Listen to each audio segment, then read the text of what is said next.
Hola, everybody. How you doing today on this it's dreary, I guess, Thursday? I'm not Vince Coglianese. Vince is off doing whatever it is Vinces do in the wild when they think nobody's watching. He's on vacation. He'll be back. I assume will he be back next week, Cori? Probably. We shall see. But he's off having fun. I'm Derek Hunter, sitting in for him today. As I won't be here tomorrow. I have other things to do that I have to do, so I don't know who you're getting tomorrow, but I'm sure they'll be great.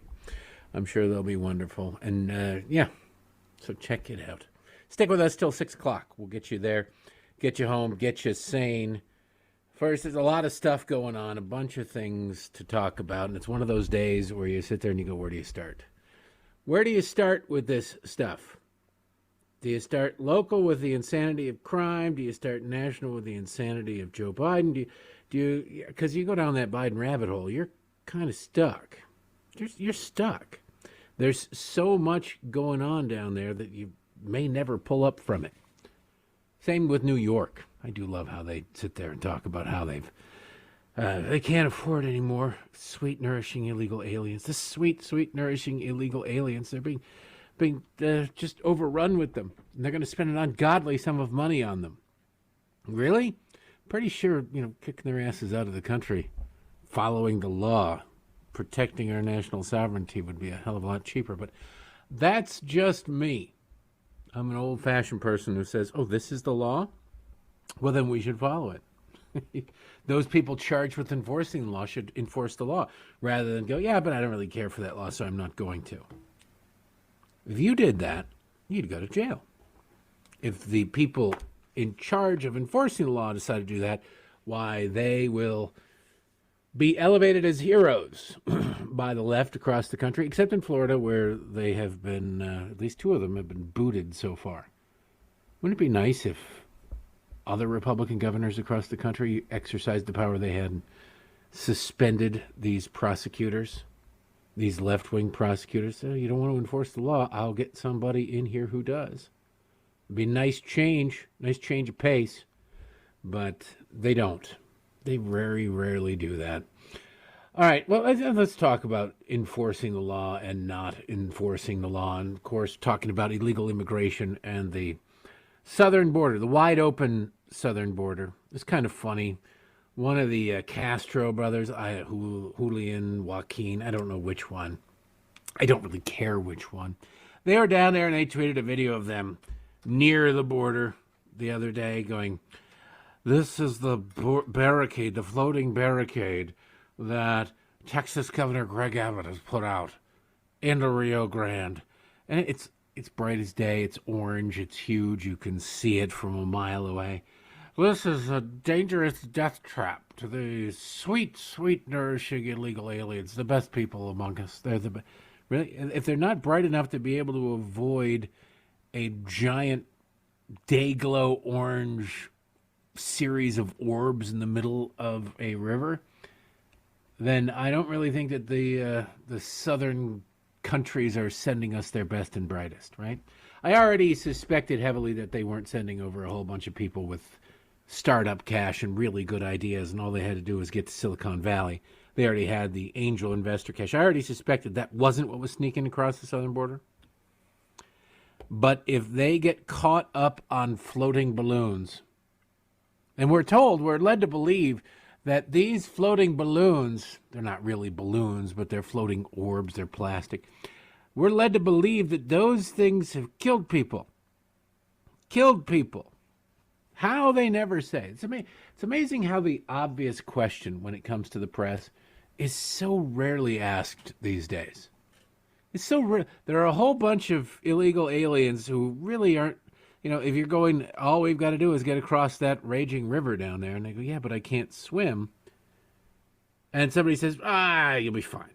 And you do it. I'm not sure why I'm supposed to feel guilty about that. If you can't swim, don't enter the water. If you really want to cross the border illegally, if you're hell-bent on accepting Joe Biden's invitation to play the dumbest game of Red Rover ever, find a place where it isn't really deep and really raging. There are lots of places along the Rio Grande where it is not. But again, if you're not super bright, I can't help you. What are we going to put Baywatch? Let's do a reboot of Baywatch, but put it on the Rio Grande. I know I'm heartless. It's mean and I'm nasty and I'm just a horrible, horrible person. And and I'm comfortable with that. But you watch these stories, and Julian or Joaquin Castro, they're twins. So it doesn't really matter. They're the same person essentially anyway. But you sit there and you go, oh, these people, they're stuck on these. How do you get stuck on these things? Well, you get stuck on them going, hey, there's that thing in the middle of there. I bet I can climb over that. I can barely swim, but I bet I can get out to that and climb over that. Well, you're really stupid if you do that. But that being said, I don't think that's what the problem is. I think we're dealing with people who had other problems. You're not, if you look at the footage of illegal aliens, and they're not migrants, God, it drives me nuts. The AP style book decrees something to be, and it's always some left-wing crap. It really is. Pro-life becomes anti-choice. And every newspaper and news organization in the country goes, well, it's anti-choice now. Okay. They do this. Black, when talking about a person, has to be capitalized. Why? I don't know why. We're just for George Floyd or something. Okay, so you're going to do it for a drug addict. What? No, you can't say it. He's a saint. My God. They painted a mural of him. He must be a saint. Okay. Let's look at the toxicology report. You're not allowed to talk about the toxicology report when it comes to him or anybody else. Just the other day was the anniversary, or whatever, 9 years, or whatever it was, since Mike Brown committed suicide by cop in Ferguson, Missouri. And Cori Bush, the chud from that district who represents the district. For those of you unfamiliar, the CHUD is a movie from the 80s. It stands for Cannibalistic Humanoid Underground Dweller. Google it. It's a classic. And she's like, Mike Brown was killed, murdered by police. Well, yeah, except that, he attacked the police. He just robbed a liquor store. He was close. He reached for Darren Wilson's gun, as evidenced by the fact that there were powder burns on his hand from the shot fired within the police car as he was reaching through the window trying to grab the gun. Mike Brown was not a saint.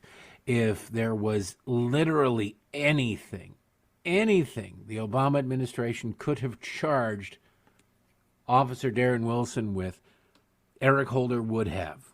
Perhaps no case has been more investigated than that one.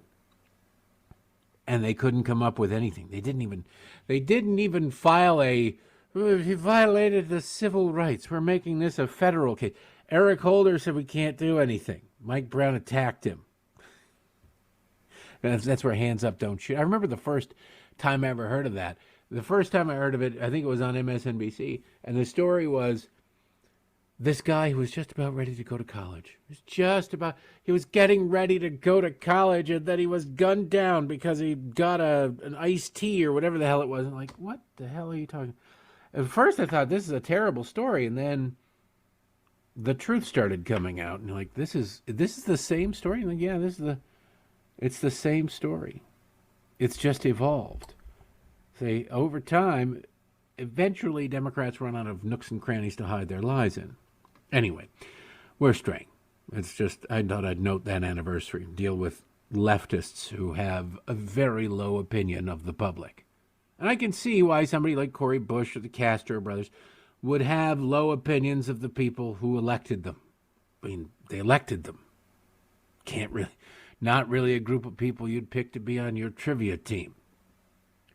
But they're whining about the southern border, the southern border, the southern border. Their all concern is the illegal alien, not the victims of crime. Footage upon footage upon footage of able-bodied young men with neck tattoos. I don't know what that means. What's the tear for? Is that one tear for all the sadness you have over the people you lost in your march up to the United... No, it's about murder? Okay, there you go.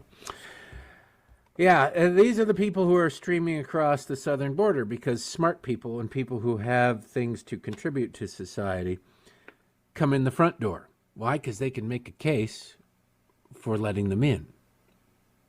That's the secret. It used to be. People say, oh, Ellis Island, all these people, of course they were Europeans, code. They were white. That's why they were let in.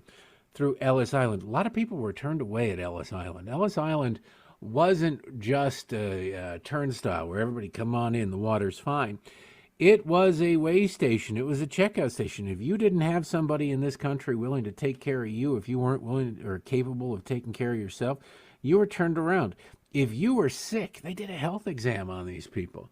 If you were sick, it didn't matter how long your boat journey was over the ocean. You were put on the next one back. Hope you didn't get seasick. Why? Because they asked the only question that should matter when it comes to immigration. What do we get out of it? What do we get out of it? You have to add something to it. And the people coming across the southern border, I'm sure there are no true blanket statements. No blanket statement is absolutely true.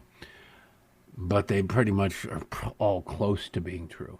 And the people sneaking across the southern border are not going to contribute as much as they will take from society. They just won't. They don't speak our language, so already they're consigned to working for Democrats, usually off the books, at a depressed rate. They are likely illiterate in their own language, meaning they're unable to read it. So if you're unable to read in their own language or our language or communicate in our language whatsoever, what prospects do they have going forward? Not many. I always cite this because it's completely relevant. It's probably, 15 years ago now. There was one of those big lotteries back in the day when the big lottery was like 400 or 500 million. I forget how much it was, but a guy in New Jersey won it. And the media was reporting on this guy in New Jersey. Now, he was, I believe, a legal alien. But he'd been here since the Reagan administration. I think he came over in 86 or 87, something like that. This was 2010, 11, somewhere in there. The guy was a janitor, and the guy needed a translator at his press conference. New Jersey, either he decided he wanted to go public, or New Jersey doesn't. Some states don't allow people who win the lottery to keep their names out of the news. So he was there answering press questions, and he needed an interpreter to do it. He'd been in the country for going on 30 years, 20-some. He needed a translator at his press conference. Look, there's nothing against janitors. You need janitors. But that's all he was ever going to be, because you don't really need to communicate all that much. If you're looking for people who are going to add to society, bring something more than they take from it, you need to be able to communicate. You need to be able to communicate. The people marching across the southern border can't really communicate, not in any meaningful way. Yeah, they can get picked up in a Home Depot parking lot and do some manual labor for cash and not contribute. Their kids can go to schools, public schools, who need to slow down the learning process of American kids because they need to catch up the 15-year-old who's in third grade level math and has no idea how to read. So they got to slow down, and they got to do language barrier issues. That costs money. That takes time. That damages the prospects of American children. Doesn't matter what the heritage of the American children are. If it were an influx of Germans, it would still screw up the school system and cost a ton of money.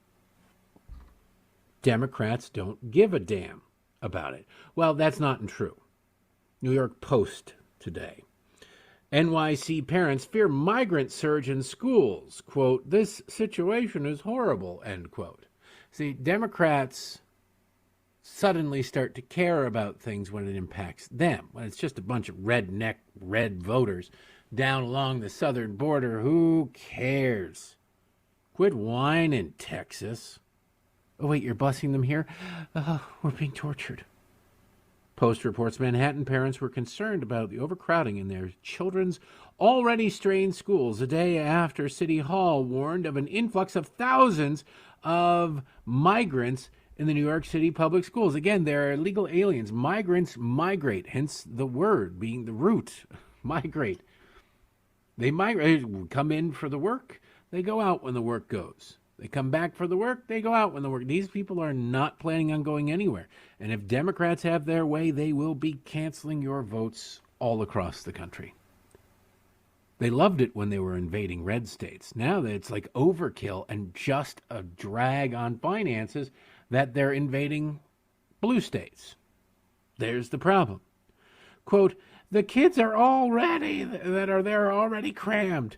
It was 28 kids in my daughter's classroom last year, and that was the second grade. I'm worried that this year it could be 30 plus, 40, said one woman whose child goes to Chelsea Elementary School. See, it's different. How do you think that mom voted? How do you think that mom's always voted? Manhattan.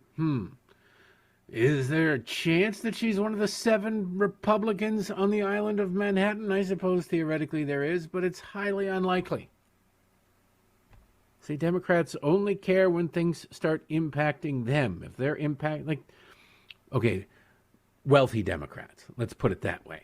The murders in Chicago don't bother Democrats. Hell, they don't bother Democrats there. They keep electing people who oversee more murders. So, I'd make a joke there, but they already kind of are.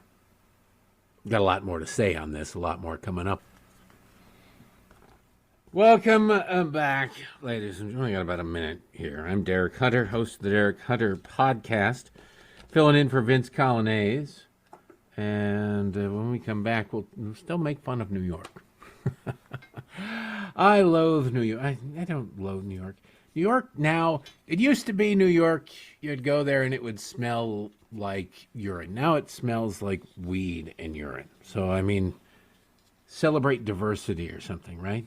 Really, it's not I'm 6'5". Most homeless people don't bother me, but it's still annoying to be around it and to smell the weed and the pee and all that stuff. It just, yuck. Once great city, once it puts you in awe, and now you just go, ugh. It's a difference.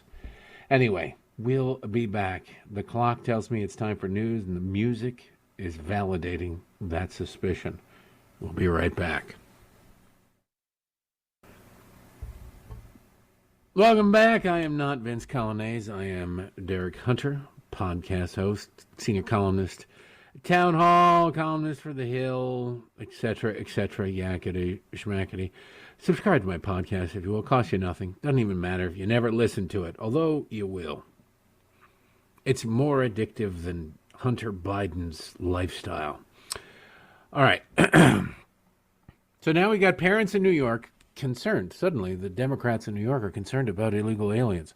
Only that they might overwhelm the school system for their kids. That's why. Screw Texas, to hell with everybody else. This is about their kids. You can't blame them, I suppose. You got to take care of yourself. But it's amazing that they're always surprised when what they do comes back to haunt them. I'm trying to think how to best phrase this. I overuse this, but it's original and it's true. Frankenstein's monster always returns to burn the castle. It's just how it. If you've ever seen the movie, that's what happened. It doesn't work out well for Dr. Frankenstein. He unleashes this monster on the world. Doesn't work out well for the world, and then after a while, a little homing beacon comes in like a salmon going upriver to spawn, and ends up destroying Dr. Frankenstein. Frankenstein cares a lot more about what's going on once the monster makes it back to the castle. It's weird how that works out. And that's exactly how it is for Democrats. They don't care too much. Oh, it's a tragedy. It's horrible that it's costing these states so much. However, imagine the cost to the children of these sweet, sweet, nourishing migrants, especially the ones with the neck tattoos, pledging their loyalty to MS-13. I don't know what that is. I assume that's some sort of state lottery, but it's wonderful. That shows a real sense of dedication to these young men that they have to their community, etc., etc. Because the people who are being terrorized by MS-13 and the people who are being negatively impacted economically by the influx of cheap, under-the-table labor are never the same people who are Democrat stalwarts. No one who is worried about going out and maybe running into an MS-13 illegal alien released, welcomed into this country really by Joe Biden, is hoping to make it back from their grocery store run so that they can max out their donation to the Biden-Harris reelection campaign. Say, the vice president loves Venn diagrams. That Venn diagram of donors to the Biden reelection campaign and people who live in fear of MS-13 in their neighborhood, that there's no overlap. There's no Venn diagram. It's just two circles, actually not even all that close to each other. I'd say next to each other, but now there's a couple of city blocks in between. So they don't really have to. It's really easy to care and be compassionate by your own definition if you don't ever have to deal with the consequences of your compassion, if you don't ever have to see it. Not too many illegal alien children are going to be holding back the student progress at Sidwell Friends, right? How many illegal aliens do you think are going to be hitting the really expensive elite northeastern boarding schools? Probably none, unless you count the cleanup crew on the weekends once the children are safely away in their Hamptons homes. It's weird what it takes to make Democrats care. And now we've got this, because they're all whining about money. Money, money, money, money. Fox News reporting. New York City Mayor Eric Adams said on Wednesday that the city's ongoing migrant crisis is projected to cost the city over $12 billion by 2025, as he renewed his call for more action from the federal government. In that sentence, the word action can be struck and replaced with money. The only action the federal government could take is sealing the border, doing their job, following the law. Adams has declared New York to be a sanctuary state. He doesn't really give a damn about people coming in. He doesn't like them coming to New York, but he got to take one for the team, because he can't be the first hypocrite to say, all right, we're no longer a sanctuary state because we've been overwhelmed. That wouldn't fly with these people. He'd be excommunicated. There are very few things that get you excommunicated from the Democrat Party. One would be, being pro-life. One would be, thinking that maybe it's not a good idea to have a 13-year-old soldering off their genitals, things like that. Another thing would be to say, hey, we now think that maybe the federal government should enforce the law. No. Pearls will be clutched all across liberal land. The backs of wrists planted firmly to foreheads as fainting couches are dramatically engaged should a Democrat come forward and say such a thing. So instead, it's all, we just need some help.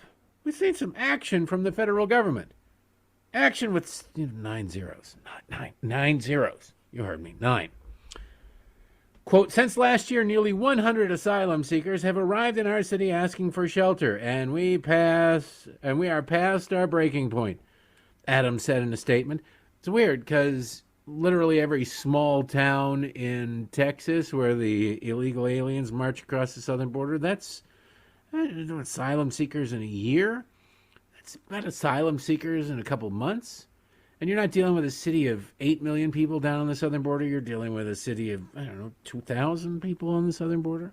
And New York is overwhelmed. They're just overwhelmed that so few, just about, 1% of the population that has shown up.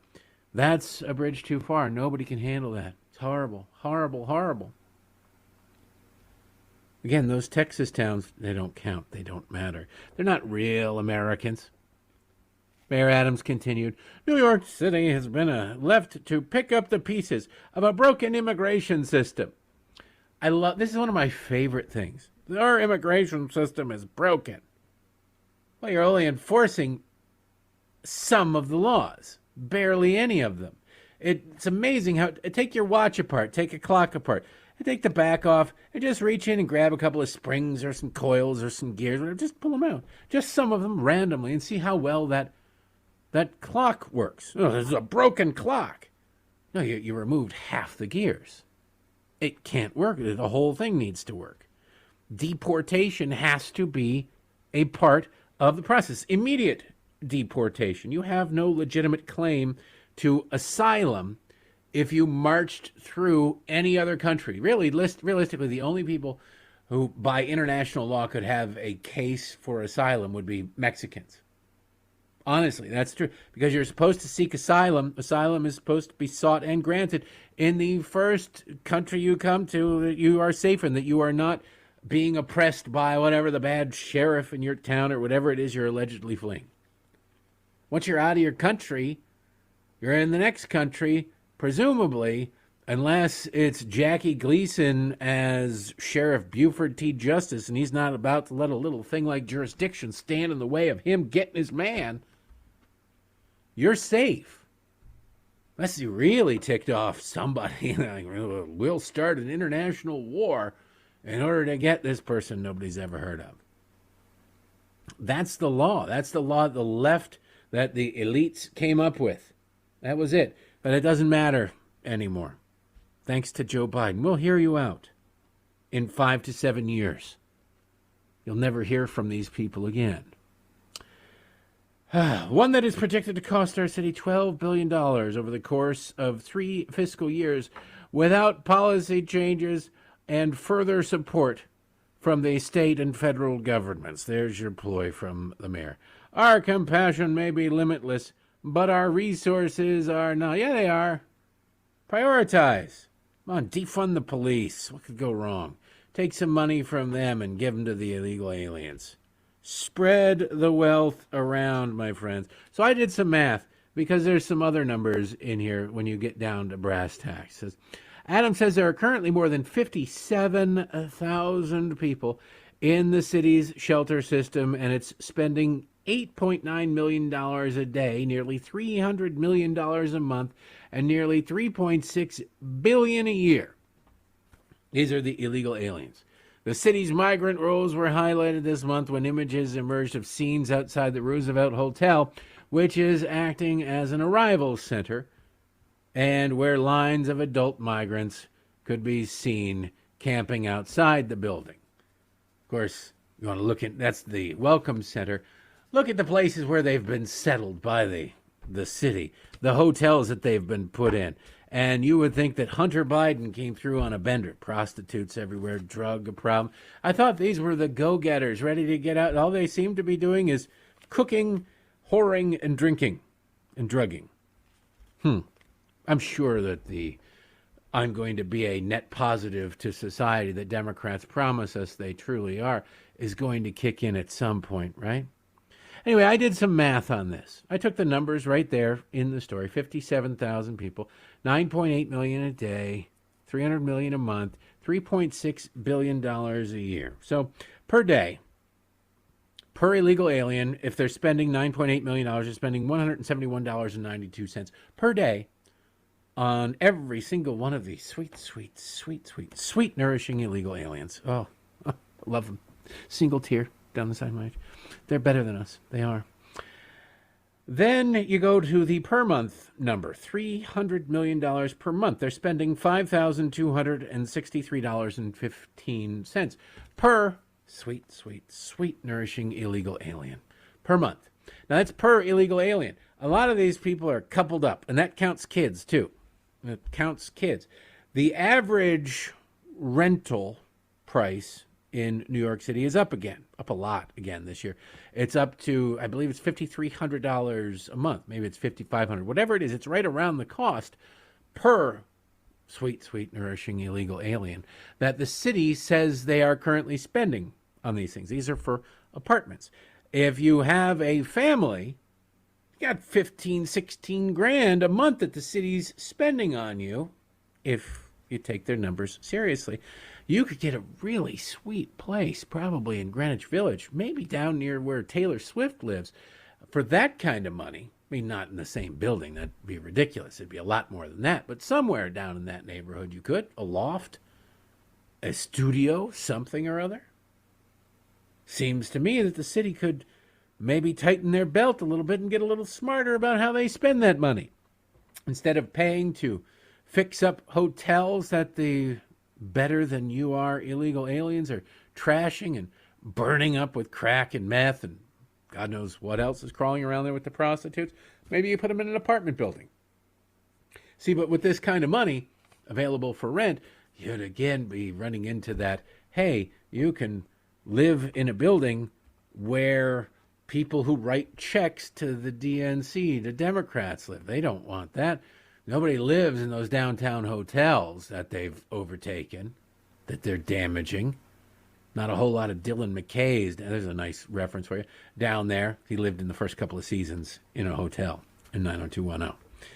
Nope.